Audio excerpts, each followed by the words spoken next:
তোমরা কি আগে পনির পাতুরি ট্রাই করেছো? আমার কিন্তু আজই ফার্স্ট টাইম। খুবই সিম্পল অ্যান্ড কমন রেসিপি। কলা পাতাগুলোকে প্রথমেই সেঁকে নিয়ে একটু সফট করে নেব। এরপর যাই একটা মশলা বানাতে, সর্ষে, পোস্ত, কাঁচা লঙ্কা গ্রাইন্ড করে তারপর একটু জল দিয়ে ভালোভাবে গ্রাইন্ড করে নেব।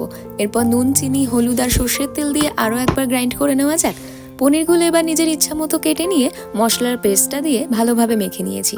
এবার কলা পাতায় পনিরগুলো দিয়ে একটু সর্ষের তেল উপরে দিয়ে সুতো দিয়ে বেঁধে নেব বেশ ভালোভাবে।